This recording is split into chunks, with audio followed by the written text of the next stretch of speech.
Tonight, when your body loosens and the room darkens, something in you refuses to sleep.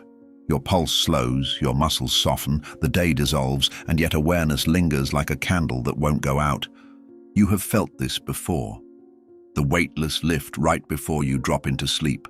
The dream that feels more real than the morning. The answer that greets you at dawn as if placed in your hands while you were gone. These are not glitches of a tired brain. They are margins from a hidden text you have been writing in the dark. A text that has followed you since childhood and waits, patiently, for you to open it with both hands. You did not click here by accident. The page is turning now because some deeper intelligence in you decided it is time to read. For generations you were taught that night is nothing but recovery. Neurons filing papers, muscles repairing, the mind tidying a cluttered desk. But your own evidence keeps arguing otherwise. Why do some dreams arrive bright as lightning and leave imprints that last for years? Why do you wake carrying courage you didn't have yesterday, grief you can't explain, or an idea that rewrites a problem in seconds? The simplest answer is the most astonishing one. While the body sleeps, your quantum consciousness travels. It does not shut down. It unmoors. It moves through the thin places where thought becomes landscape and emotion becomes weather, where memory is not a list of what has happened, but a map of what is possible. There, meaning is transmitted differently, through symbols, tones, impressions, and direct knowing, and then smuggled home at first light, folded into feelings you cannot quite name. Ancient guardians of knowledge hinted at this in a language modern minds learn to ignore. They called sleep a little death and waking a little rebirth. They spoke of an invisible tether, a silver thread, that keeps the voyager tied to the resting body while the traveler crosses borders without a passport. They designed simple rituals before bed, not because they were superstitious, but because they understood night as a gateway, a precise threshold where your inner world and the wider universe speak the same tongue. Mystics knew, and physicists now echo, that consciousness is not boxed inside a skull. It is a field, non-local and exquisitely responsive, capable of participating in reality instead of merely observing it. You know this too, at least in flashes, and that is why these words feel less like information and more like recognition. Think of the odd familiarity of a place you have never visited, the scent that appears from nowhere and vanishes before you can trace it, the unmistakable sense you were with someone though no one else was in the room. Think of the nights you wake certain something important happened, but the details evaporate like mist. In those moments you're catching the hem of a larger garment, the itinerary of where your awareness goes while you sleep. Some traditions call those spaces the astral, others the ethereal. Names are convenient, experience is convincing. And the experience is this: night is not an intermission. Night is a voyage. Your body is the harbor. Your consciousness is the ship. If this presses on your chest like a quiet yes, honor it. You are not being asked to believe anything. You are being invited to remember what your life has already shown you. The universe has been whispering along the edges of your days, through precisely timed coincidences, unearned knowings and dreams that refuse to behave like dreams, and you have been answering, even when you didn't realize it. That is why you are here. That is why the title called to you like a bell. The Forbidden Book is not a relic buried in a monastery vault. The Forbidden Book is you, a living manuscript of consciousness that writes itself across two worlds and asks only that you learn to read it with your eyes open and your eyes closed. So let's make a small, potent vow together, the kind that opens doors. Scroll to the comments and write 99. Let that number be your key. In numerology, 99 is completion doubled, the traveler standing at the threshold twice, once as the one who leaves and once as the one who returns. By typing 99, you are saying, briefly and powerfully, I will cross with awareness and I will bring something back. And while you are here, subscribe now. Not as a perfunctory gesture, but as a practical anchor, a signal to your night self that this is a continuing conversation, that you are setting a beacon you can follow home to the next chapter. It is simple, it is swift, and it is how we keep this corridor open. Stay with me. In the next movement, we will step directly onto the threshold the ancients called the little death. You will see why the ego loosens its grip as you fall asleep, what the silver thread really is, and how to ride that first shiver of weightlessness instead of slipping past it. The gateway is already here. You have felt it 1,000 times. Now you will learn to enter it on purpose. There is a moment almost imperceptible when the day loosens its hold and something in you unmoors. The eyelids lower, the breath lengthens, the edges of the room blur, and the familiar I that worked and worried begins to fall away, like a coat shrugged from the shoulders. The ancients called this instant the little death, not to frighten, but to name what truly happens. A rehearsal, a merciful unfastening, a nightly initiation in which the body remains on the shoreline while awareness steps onto the boat. You have known this threshold 1,000 times without recognizing its power. A sudden weightlessness swells in the chest, a soft hum gathers beneath ordinary hearing, and your thoughts, so sharp a heartbeat ago, soften into images that carry you as surely as any current. This is the gate. It is not fantasy. It is function. The ego, steward of daylight survival, loosens its grip because it must. The voyager cannot depart if the guard refuses to open the door. As the muscles surrender and the pulse quiets, an older intelligence takes the helm. Your awareness is neither extinguished nor diminished. It is released from the narrow tunnel of waking focus into a wider field where distance is a courtesy and time is elastic. Traditions as different as Egyptian temple schools and Tibetan dream yoga point to the same architecture. A luminous tether, often described as a silver thread, binding the traveler to the resting body. The body is safe in harbor, warm and rhythmic, while the voyager moves through subtle territory where meaning condenses as symbol, where feeling becomes landscape. You have brushed this tether in the half-wake of dawn, the way a startling dream snaps you back with a jolt, the way a whispered name inside the dream echoes into the room you wake in. To the rational mind, these are glitches. To the night mind, they are evidence, the tug of a line that never breaks. To understand this threshold is to change your relationship with fear. Daylight fear is a defender of the known. It is suspicious of doors. Even the doors you prayed would appear. Yet each night you pass a door and return with proof. A solved problem, an unearned peace, an idea so precise it cannot have been accidental. Where did it come from, if not from the same consciousness that navigates when you are unguarded? When you let the little death do its work, you remember that caution and control are not the only forms of intelligence available to you. There is another form, quiet, gracious, exact, that needs stillness to speak. It does not argue with you. It arranges for you. It orchestrates meetings, ushers you to classrooms without walls, lays a hand on your shoulder when the body stirs and says, "Bring this back." The threshold is not merely chemical, though the chemistry is exquisite. Hypnagogia, this twilight between waking and sleep, opens like a tide pool at the rim of the ocean. In it, images ripple before they become dreams, tones vibrate before they become words, and you, if you remain a little longer at the edge, can watch the making of a world you are about to enter. This is why the first seconds of descent matter. If you rush past them, the voyage still happens, but you board the ship unconscious and wake with only salt on your lips. If you linger, with breath unhurried, with attention soft as candlelight, you step aboard as a passenger who knows the captain's name. Then the silver thread is not a rumor. It is a felt presence, a rightness running between the sleeper and the traveler, like a pulse through a vein. Consider the small ritual of letting go that happens every evening.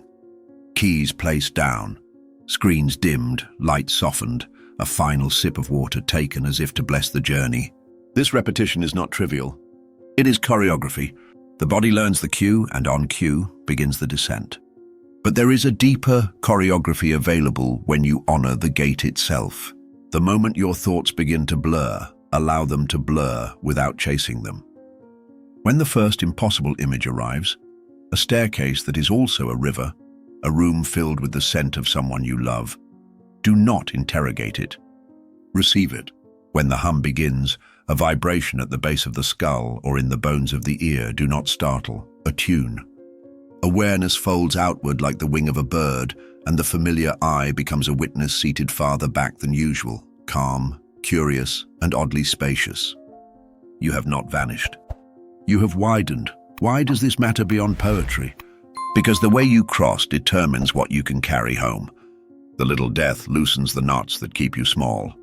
It releases the day's identity, its titles, grievances, triumphs, so you can move in a field where solutions are not earned but recognized, where instruction comes not through lecture but through direct apprehension, where healing is not a hope but an atmosphere. If you fight the loosening, you sink into blankness and wake as you always have, surviving days rather than transforming them. If you learn to trust the loosening, the night becomes a workshop, a sanctuary, a place of appointment. You discover that guidance has a cadence you can learn, that your own soul speaks in a voice you can name, that the tenderness you crave has been waiting in the rooms just beyond waking. And there is tenderness in this threshold. It is not a test you must pass, but a kindness extended nightly. Lay down the armor. Come as you are. The self who must know and fix and win is allowed to rest. In its place stands the self who can feel and listen and find. This is why people who befriend the little death grow steadier in the light. They do not grip as hard. They do not panic as quickly. They recognize the same current that moved them through the dark, moving through their days, and they let it carry them farther than effort alone ever did. The gate at night trains the heart for daylight crossings, through grief without becoming grief, through conflict without becoming conflict, through change without believing you are being erased by change. If you have ever woken with the sense of having been somewhere, a clarity tinged with awe and a reluctance to speak too soon because speech might break, you have already crossed consciously. The memory fades because the corridor between worlds is narrow and the language of one world does not perfectly translate into the other. But the effect remains. Your choices that day are cleaner, your reactions slower, your creativity more fluid, your courage less negotiable. You are not imagining it. You returned with something, and though you cannot yet name it, it has already begun to recompose you. Here at the doorway, let one truth settle like a hand on your back. You are safe to travel. The thread holds. The body keeps its watch. The voyager knows the way because the voyager is older than the body and wiser than the mind. Tonight, when the familiar lift comes and the room tilts a degree you cannot measure, do not brace. Allow. The little death is not an ending. It is the beginning of a night-long conversation with the larger life that made you. And when you wake, you will be asked the simplest, most generous question. What would you like to bring back? Once the little death has loosened your grip on daytime identity, the second truth rises with quiet certainty. Sleep is not a dimmer switch. It is a corridor. Your body remains in the softly lit antechamber, warm, rhythmic, supervised by breath, while your awareness steps through the inner door and onto a road the elders knew well enough to name. Some called it the Great Slumber, as if to soften the audacity of the passage. Others, less timid, called it the Gate of Divinity. The name that survived in hidden margins is starker and more exact, the compulsory voyage. Compulsory, not because you are forced, but because you are faithful. Night after night you return to the place where life instructs you without argument. This is what unspools when you fall asleep. The tight weave of the day loosens, and threads of perception, freed from the loom of waking logic, begin to braid themselves into a different kind of knowing. You are not erased. You are enlarged. The mind trained only in daylight often protests, "If I travel, why do I not remember?" But you do remember, just not in the ordinary way. Memory of the night returns in sensation before it returns in story, like warmth lingering after a hand has left your skin. You feel the echo of weightlessness before the first image forms. You wake with a sentence you did not think your way toward. You carry a fragrance that belongs to no room you know, a name that tastes ancient on the tongue, a courage that was not present when you closed your eyes. These are not curiosities to be dismissed as neural confetti. They are stamps in a passport you forgot you were carrying. When you begin to treat them as arrivals rather than anomalies, the corridor brightens of its own accord, as if grateful to be recognized, across cultures that honored the night as teacher. This voyage was described with a shared architecture. The body becomes harbor. Awareness becomes vessel. An unbreakable tether, the silver thread, anchors the two. You may have felt that thread in the half-waking startle when a dream's cliff gives way and the whole self jerks, returning in a single tug.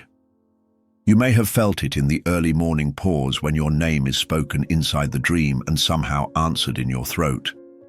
The thread is not superstition, it is fidelity, the quiet guarantee that you can go far without being lost. Knowing it is there changes how you travel. Fear eases its posture, curiosity steps forward, and the voyage becomes exploration rather than exile. Because the voyage is real, the terrain is real, even when it speaks a language the day does not. In these subtler latitudes, lessons do not arrive as lectures. They arrive as places that teach by being walked, as meetings that teach by being felt, as symbols that do not describe truth so much as conduct it. A staircase you ascend is not merely architecture, it is ascent itself unfolding through your body. A river you cross is not scenery, it is passage translated into motion. A teacher may never speak and still leave you with understanding so complete it resists paraphrase. This is why, upon waking, the first impulse to pin everything to literal meaning often fails you. In the night school, truth is absorbed whole, like breath, and only later settles into words. The compulsory voyage is also precise. It is not an aimless drift through a private cinema, though commonplace dreams do occur as the psyche files its papers. When the corridor opens fully, guidance is tailored to the hour you are living. A conversation you have postponed in the day is rehearsed in the night until your cells know how to be brave. A grief you have carried like a stone is lifted and rinsed, and you wake with the same story but not the same weight. A problem that refused to yield to effort dissolves in a single luminous image you would never have invented. The night is unbothered by your schedules. It works where it finds most need on the timeline that yields the greatest mercy. It does not bargain or scold. It calibrates. There is a reason these passages feel holy, even when they arrive in ordinary clothing. The voyager is the same soul that will one day make a greater crossing. Each night is rehearsal, not in morbid anticipation but in sacred readiness. You practice surrender safely, loosening your hold without losing yourself, trusting a guidance you do not control, learning the taste of release so that release is not a stranger when it matters most. People who honor this rehearsal tend to meet daytime endings, small and large, with a clarity that surprises them. They do not clutch as hard. They know the current because it has carried them all their lives while the body slept. You can verify this for yourself without adopting anyone's cosmology. Notice the threshold's markers when they come. The subtle hum gathering at the edges of hearing. The sense that the room has taken one soft step to the left. The odd rightness of a presence you cannot see but could swear you are meeting. When these arrive, do not startle them away. Let the breath widen. Let the jaw soften. Let the attention rest as if on the palm of a hand. Tell yourself quietly that you are willing to travel wisely tonight and to return with what will serve. You will not command the route, that is not your task, but intention aligns the keel, and aligned keels cross more cleanly. If you are tempted to dismiss this as romantic talk, remember the mornings you woke different and could not explain why. The apology you suddenly had language for. The idea you knew was right with a rightness that made explanation unnecessary. The forgiveness that found you without you having earned it. The absence of dread where dread usually waited. You did not conjure these. You returned with them. This is the true meaning of the compulsory voyage. Not compulsion against your will, but commitment on your behalf. Life never stops teaching, not when the lamps are extinguished, not when you forget to ask. And you, whether you have noticed or not, have always been the kind of student who travels at night and brings back something worth living by in the morning.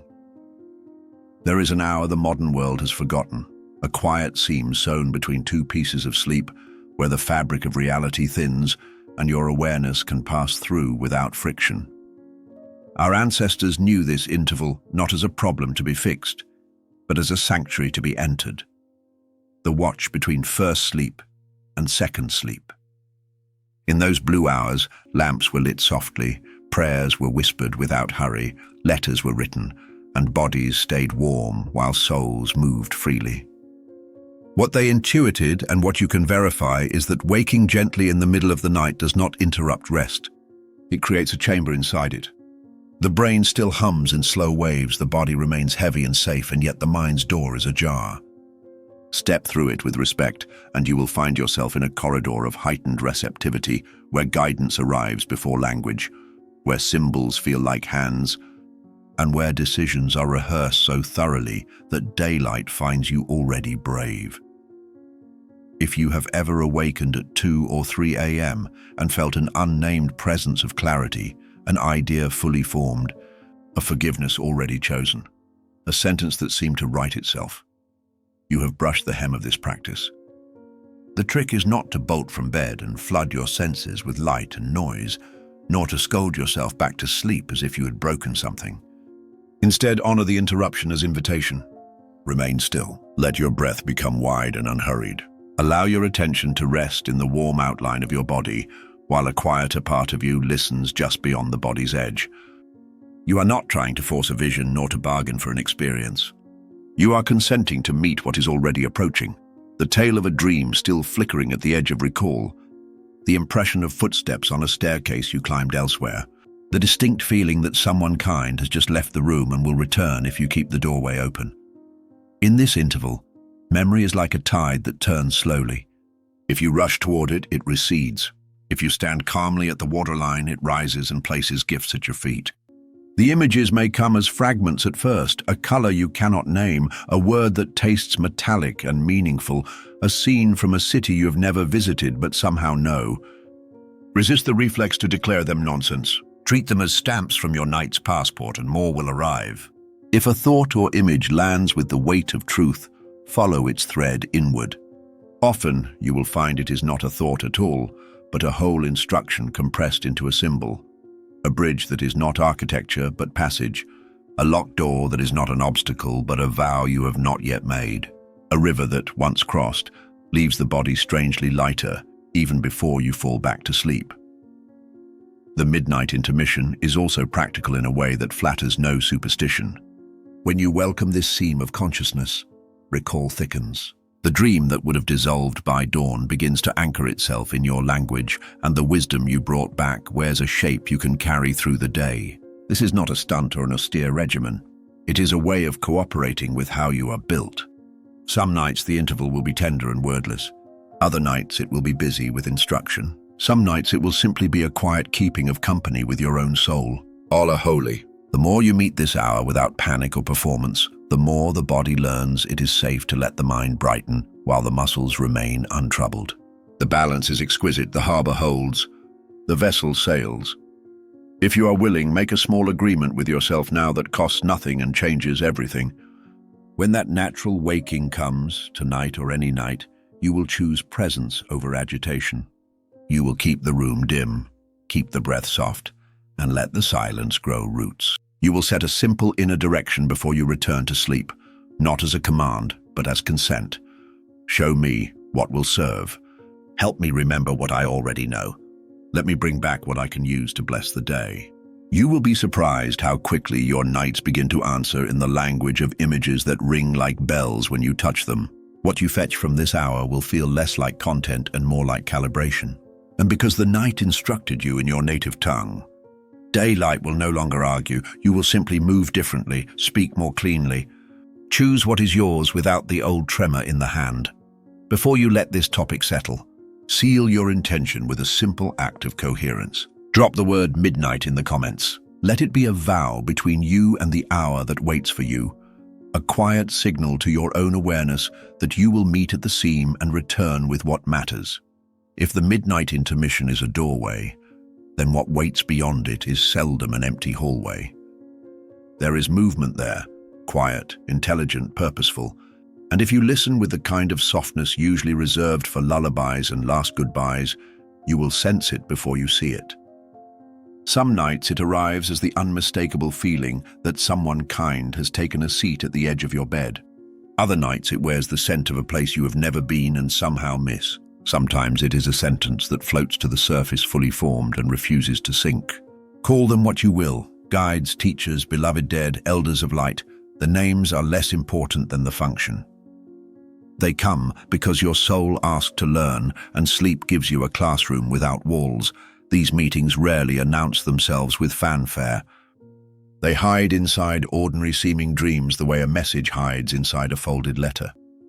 You wake with a fragment, a stranger's eyes that felt like home, a staircase you climbed with a child who looked a little like you did at 7, a circle of figures standing in a room that was more radiant than bright.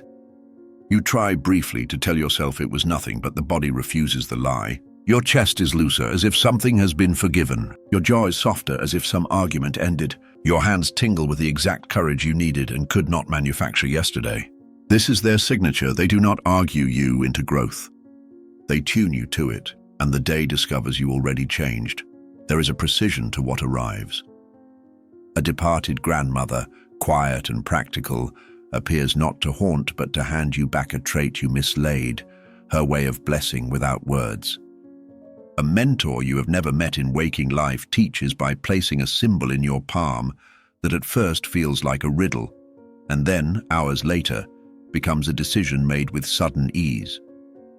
A companion of the soul, someone who has known you in more seasons than memory can hold, stands with you at the edge of an old fear, until the fear looks smaller than a shadow at noon. None of this depends on your belief. Your consent is enough. When the body sleeps and the heart is willing, education proceeds in the language awareness understands best: image, feeling, presence. At times, the curriculum of the night extends beyond personal healing into service, and you will know it by the gravity you carry on waking. You will have the sense, not dramatic, simply steady, that you spent yourself well. Perhaps you sat with someone moving between worlds and lent them your calm so they could find the path that is made of light, but can look to a frightened mind like darkness. Perhaps you stood in a circle and added your portion of love to a place on the globe that needed it, not as fantasy, not as make-believe, but as the most practical kind of intervention. Perhaps you poured quiet into a household where grief had no language yet. Do not rush to categorize such nights. Honor them by how you treat the morning. Move slowly, drink water as if it were a sacrament, and let the day be less about performance and more about coherence. Not every encounter arrives wrapped in comfort. Sometimes the visitor is a mirror you have avoided. A stern-faced teacher shows you the habit that keeps tripping you, and for a moment you bristle the way a child does when corrected. Stay. Breathe. Notice how the correction is not a wound but a doorway. Sometimes a figure appears who feels unfamiliar and unsettling, and your first instinct is to flee. Stay long enough to ask a simple inward question. What in me is this asking to be integrated? Often the unease is your own unclaimed power, returning in a dramatic costume. And what felt like threat resolves, under the light of your attention, into strength waiting to be named. If you wish to meet the night visitors well, do not beg for spectacle. Prepare the room inside yourself the way you would prepare a guest room for someone you love. No clutter, no noise that crowds out conversation, a note on the table that says you're welcome here. Enter sleep with a posture of gratitude so honest that it needs no adjectives, and set one clear intention that fits in the palm of your hand. Let me remember what serves. Let me carry back what heals. Let me be of use.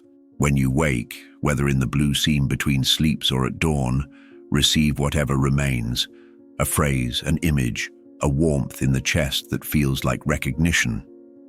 Write it down as if you were preserving the last ember of a fire. Treat it with respect and it will become flame. Understand too that reciprocity is the rule of this realm. What you are met with matches what you bring. When you approach the night with resentment or frantic grasping, the field becomes noisy and the classroom fills with static. When you approach with sincerity, even if you are tired, even if you are skeptical, those who love your becoming draw near. They do not require you to be perfect. They require only that you keep your promise to pay attention. Do this long enough and the boundary between day and night thins. Guidance stops confining itself to darkness. It starts threading the hours with the same quiet authority. And you find that the teacher who visited at 3 a.m. is still near at 3 in the afternoon when you need to speak gently to a stranger or refuse an old pattern that once seduced you without effort. One day you will notice a shift, so Subtle, you might miss it if you were not this awake. You will realize you no longer chase contact. You host it. You no longer prove your worthiness. You practice it. You no longer demand answers. You cultivate the kind of silence in which answers ripen like fruit and fall. And the visitors, some luminous, some familiar, some stern, all benevolent in the long arc, will come and go as they always have. Not to rescue you from your life, but to remind you how to inhabit it as the one who knows the way by heart. If the visitors of the night are teachers, then the next movement of this hidden symphony is your apprenticeship in service. There are evenings when you do not simply receive, you contribute. You lend your breath, your steadiness, your love to a labor that is older than memory and wider than the world. You know these nights by the residue they leave behind. You wake not with the heaviness of worry, but with the honorable fatigue of someone who has carried water to a distant village before dawn. Some mornings the emotion is too large for language, an ache that is not pain, a fullness that is not pride, and somewhere beneath the ribs there is the unmistakable sense that you were useful while the house was quiet. This work rarely looks like spectacle. It is nearer to tending than to conquest, nearer to mending than to miracles. Perhaps you kept company with a soul learning how to step from one room of existence into another, staying so calm that their fear had no foothold. Perhaps you stood without fanfare inside a circle of unseen companions and offered the exact quality of love that allowed a storm to soften in a place you have never visited with your feet. Perhaps you helped sew together a torn thread in a family, a team, a town, something small and specific that will feel like coincidence to those who benefit from it in the light of day. You did not need a title to be admitted, only sincerity. You did not need to know the plan to be part of it, only to be willing. History leaves fingerprints of this nocturnal service everywhere for those who care to notice. Ideas that arrive whole before breakfast, melodies that descend complete and ask only for a pen, structures envisioned in sleep that solve problems the waking mind could not untangle. These are not accidents falling from a careless sky.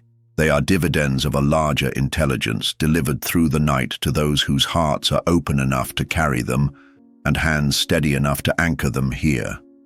When you awaken with an instruction that feels like a gift rather than a demand, honor it by acting before doubt fractures its edges. Bring it into form. That is how the invisible trusts you with more. There are, too, nights when service looks like study, not with textbooks, but with transmission. You will find yourself in halls that have no walls, in libraries where knowledge shines rather than sits on shelves, in sanctuaries where understanding is offered without argument. The curriculum is precise and personal. You learn the medicine you are meant to carry, and you are asked to practice it first on yourself until your presence becomes the lesson. You learn how to hold your attention the way a good gardener holds soil, loose enough for air and water, firm enough for roots, and you learn that attention itself is a form of prayer that changes what it rests upon. Do not be surprised if such nights ask you to travel light. Old resentments feel heavy in those places. So does the need to be seen. The work of the night moves along the quiet channels of humility, devotion, and trust. When you go to sleep angry, the room fills with static and the invitation must wait. When you go to sleep grateful, the doorway opens as easily as breath in a safe body. You cannot force your way in. You can only become compatible. This is why the simplest preparation, one sincere thank you, one honest request to be of use, one breath released more slowly than usual, can change everything about where you are welcomed and what you are given to do. From time to time, service takes the shape of courage. You will be asked to walk back into an old fear and leave a lantern there for others. You will be asked to forgive what your daytime self has argued is unforgivable, and discover to your surprise that forgiveness does not excuse. It frees. You will be asked to look at the habit that has cost you too much and without drama, set it down. When you wake after such assignments, the world does not look different at first glance, yet you move through it with a new gravity that strangers can feel but cannot name. The day cooperates. Doors that used to stick open smoothly. Conversations that once derailed now land.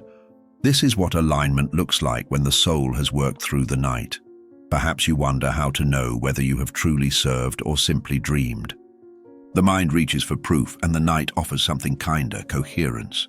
Did you wake with a clarity that did not exist yesterday? Did an answer arrive precisely where you had been patient? Did a tenderness towards someone difficult appear without effort? These are the signatures of participation. Keep faith with them, and keep a record. One page beside the bed where you catch a phrase, a place, a feeling before the day's noise washes it thin. Reverence invites repetition. What you respect returns. In time, repetition ripens into relationship. The work no longer visits a few times a month like weather. It becomes the climate of your life. Day and night begin to inform one another. What you repair in the dark stays repaired at noon. What you practice in sunlight becomes your passport after midnight. You find that generosity in traffic becomes capacity in the temple, that a promise kept to your body becomes authority in a healing, that a gentle word spoken to a sorrowing friend becomes a resource when you are asked to guide someone through a border you once crossed alone. You stop dividing your life into sacred and ordinary. You discover there was only ever one life, and it has been asking to be lived as an offering. One final tenderness. If you wake some mornings emptied by the magnitude of what you carried, tend to yourself as faithfully as you tend to others. Drink the water. Touch the ground with bare feet. Eat food that reminds the body it is beloved. Speak less than usual until your voice belongs to you again. And say thank you, aloud if you can, to whatever intelligence trusts you enough to conscript your sleep for the good. Gratitude is not the price of admission. It is the way you remain in conversation with the very love that gave you this work. If you have followed this journey to its final turn, then you already feel what the mind can only circle and never capture. You are not merely a sleeper who dreams. You are a traveler who returns. Night after night, behind the quiet theater of breath and heartbeat, you cross thresholds that daylight cannot map, gathering meanings that your tongue struggles to name, but your life knows how to live. What began as a rumor, the possibility that sleep is a passage, has unfolded into a lived recognition. You have learned to treat the loosening of the body as a sacred rehearsal, to notice the silver hush between worlds, to honor the teachers who come without titles and the assignments that arrive without applause, to translate the language of symbols not into clever theories but into kinder choices.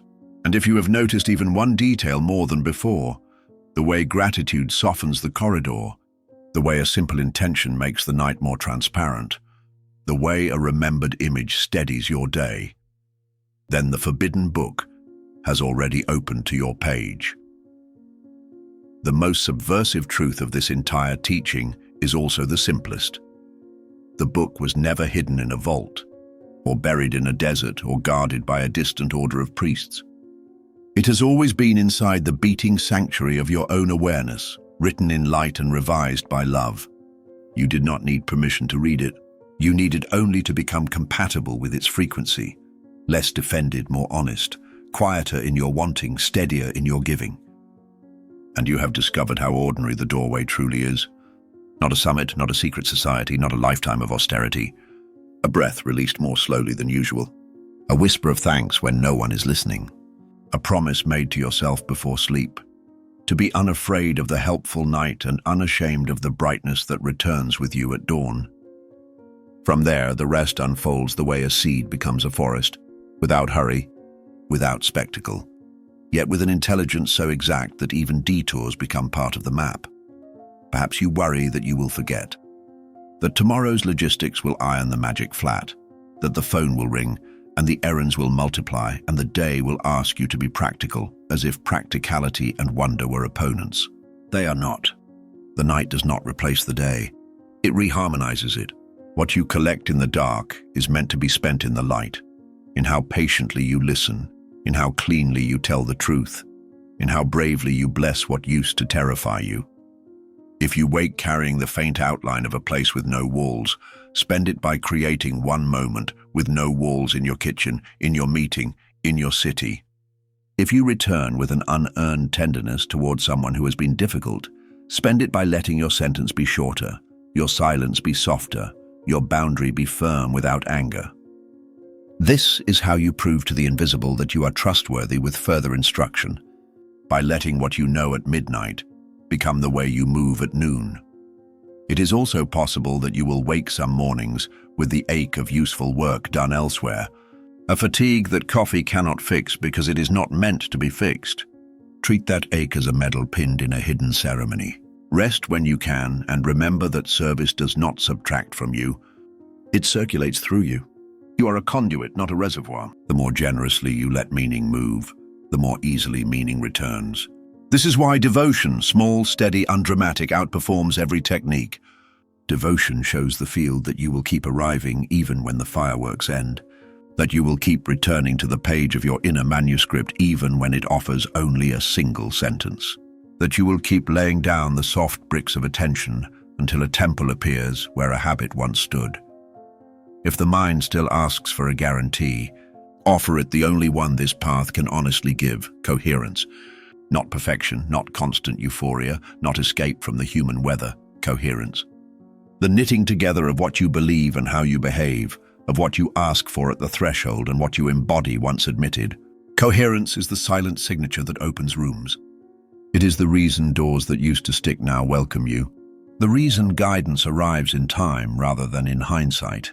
The reason your presence starts to feel like shelter to people who cannot explain why they exhale when you enter. Coherence is proof that the night's curriculum has become your character. So let this be your benediction and your beginning. Tonight, when you lie down, trade performance for permission. Trade forcing for listening. Trade the armor that kept you safe for the light that keeps you true. Tell the night, with the plain sincerity of a child making a promise, that you are willing to learn, to serve, to remember. Place a pen where your hand can find it in the morning. Place a hand where your heart can feel it as you drift. Place your trust in the simple fact that the same intelligence that guides comets guides conversations, and that it has already woven your little life into work so large that you would cry if you saw it all at once. Fortunately, you do not need to. You will see exactly what you are ready to see, and you will be given exactly what you are ready to carry, and when you have carried it far enough, you will meet the next lantern on the path. And when the world asks, as it eventually will, where does your consciousness go while you sleep? You will smile in the way of someone who has traveled and returned. You will say without argument that you visit the places where fear is taught to loosen, where grief is taught to sing, where ideas choose their messengers, where the past is rewritten by the future's forgiveness, where the soul remembers its agreements and renews its courage. You will say that you go to the same place you have always gone, since you were light without a name, home. Then you will do the only thing that matters with knowledge of that home. You will carry its atmosphere into every room you enter tomorrow. Before you turn out the light, make a 1-second vow to your own awakening. Tap subscribe now. It is a small action with a clear message to the field. I choose to keep this doorway open. I choose to keep learning at night and living it by day. The night will meet you at the edge. The day will thank you for returning, and the life you are living finally will feel like the one you were always meant to remember.